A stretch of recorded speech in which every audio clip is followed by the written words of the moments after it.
The NBA trade deadline is fast approaching. With each year comes teams looking to usually either commit to a rebuild or push for postseason contention. In this video, we're going to focus on the contenders, those being the top 4 teams of each conference and what moves they need to make to win a title. This video is going to tackle the Western Conference and its top 4 teams, and if you want to see the Eastern Conference, check out the other video on my channel.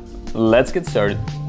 The first team on this list are the Phoenix Suns. The Suns were last year's runner-ups as they came so close to winning the championship, something that Chris Paul himself has been striving for his entire career, seemingly in every which way on every which team.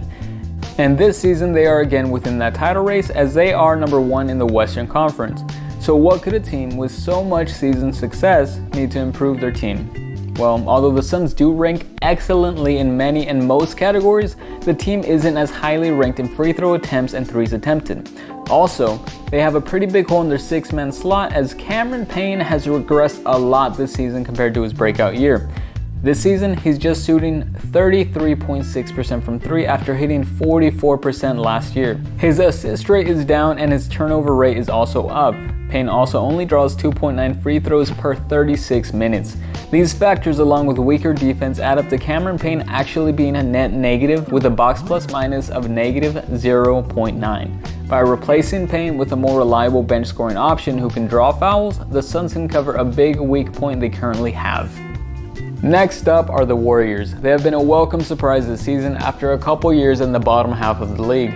Golden State finally has the band back together and they're rocking out. They again look like legit contenders and even have 2 all-star starters in Stephen Curry and Andrew Wiggins. The area of concern I have for the Warriors is the amount of turnovers that they do commit. They rank 29th in the entire league in turnover percentage with a number of 14.1. For all you non-nerds out there, turnover percentage is an estimate of turnovers per 100 plays, and the team has 9 players on the roster that exceed their team number. What's really crazy is Draymond Green. Green has a turnover percentage of 31.5%, which just blows everyone out of the roster.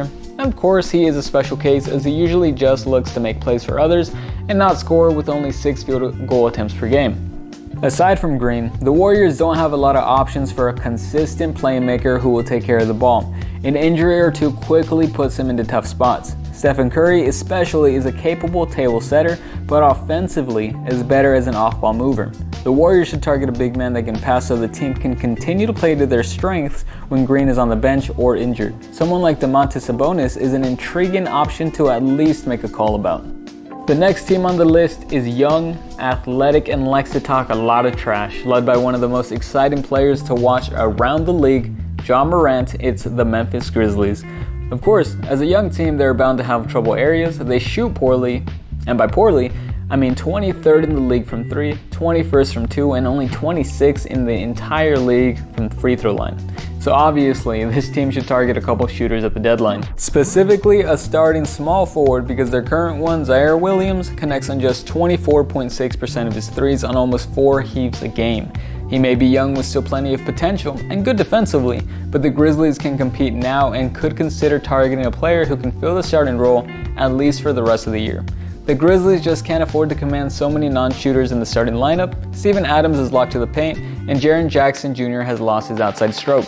Come playoff time, that weakness will be exploited. Weaknesses can be exploited by good team defenses who pack the paint very often. Having optimal spacing can also further improve the effectiveness of Morant.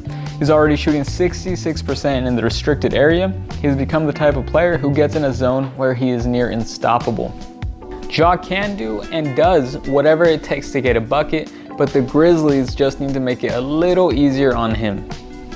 The last team on this list is the Jazz. The Jazz have long been a good regular season team. They usually always command a top defense headlined by multi-defensive player of the year, Rudy Gobert. The problem is, this year, they now have number 1 in offensive rating and just 13th in defensive rating. Gobert is just as great as ever on that end, but just one perimeter defender on the team that plays over 10 minutes per game has a defensive plus minus over 0.2, Royce O'Neal. So of course the team could use some extra perimeter defenders. And with Joe Ingles out for the season after tearing his ACL, the team has a spot to grab another 3-and-D wing. The next issue is the Jazz's 6th man of the year, Jordan Clarkson. After dominating and playing a huge role offensively for the Jazz, the flashy point guard is now shooting just 40% from the field and 32.3% from long range. He also distributed the ball well last season, averaging 4 assists per game to just 1.7 turnovers. This year, he has only 2.4 assists per game to the same amount of turnovers. And then of course defensively, Clarkson has never been a real positive, and that again holds true this season. Come playoff time, when teams completely ignore Rudy Gobert on offense, guys like Donovan Mitchell and Jordan Clarkson need to step up and have big games. Clarkson does still have the ability to turn it up a notch, but grabbing a bench scorer who can facilitate is greatly needed in case he starts playing this poorly. Which team is your favorite to win the Western Conference this year? What moves do they need to do to get there? Let me know in the comments, and thanks for watching.